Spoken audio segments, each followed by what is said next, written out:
চৰকাৰে জৰিমনাৰ নামত মহানগৰৰ নাগৰিকৰ জেপৰ পৰা এবছৰত নিলে ৩১ কোটি। ৰাজহ সংগ্ৰহৰ প্ৰতিযোগিতা চলিছে পৰিবহণ আৰু আবকাৰী বিভাগৰ। গুৱাহাটী মহানগৰত প্ৰথমে পাৰ্কিং ব্যৱস্থা সম্পূৰ্ণ কৰক, তাৰ পিছত জৰিমনাৰ কথা চিন্তা কৰক।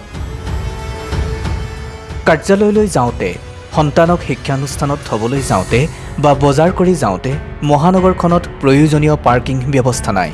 তাৰ বিপৰীতে চৰকাৰে ৰাজহ বৃদ্ধি কৰাৰ বাবে জৰিমনাৰ ব্যৱস্থা কৰি থৈছে।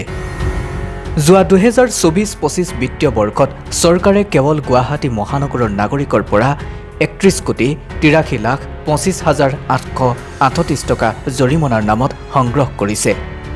চৰকাৰক ৰাজহ সংগ্ৰহ কৰি দি বা ল'ব বিচৰা পৰিবহণ বিভাগে ৰাজহুৱাকৈ ঘোষণা কৰিবনে যে গুৱাহাটী মহানগৰত দৈনিক কিমানখন ৩চকীয়া আৰু ৪চকীয়া গাড়ী চলে?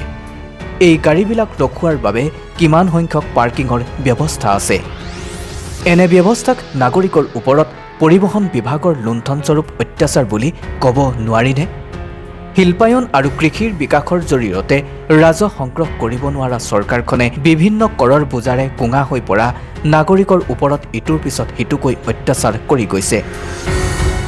প্ৰতিযোগিতা চলিছে পৰিবহণ বিভাগ আৰু আবকাৰী বিভাগৰ। কিমান হাজাৰ কোটি টকা নাগৰিকৰ জেপৰ পৰা নি ৰাজভঁৰাল টনকিয়াল কৰিব পাৰি। ২০২৩-২৪ বৰ্ষত কেৱল কামৰূপ মহানগৰৰ পৰিবহণ বিভাগে ৪৭০ কোটি অৰ্থাৎ ৪৭০ কোটি ২৫ লাখ ৬০ হাজাৰ ১৪৩ টকা সংগ্ৰহ কৰিছিল।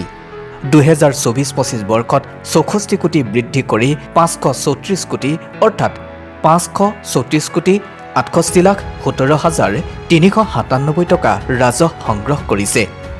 গুৱাহাটী মহানগৰৰ পৰিবহণ ব্যৱস্থাটো নাগৰিকৰ বাবে সুচল কৰাৰ কোনো পদক্ষেপ গ্ৰহণ নকৰা এই বিভাগটোৰ ওপৰত চৰকাৰে কোনো ব্যৱস্থা গ্ৰহণ নকৰে, কাৰণ এওঁলোকে নাগৰিকৰ পৰা জৰিমনাৰ নামত ধন সংগ্ৰহ কৰাত পাকৈত।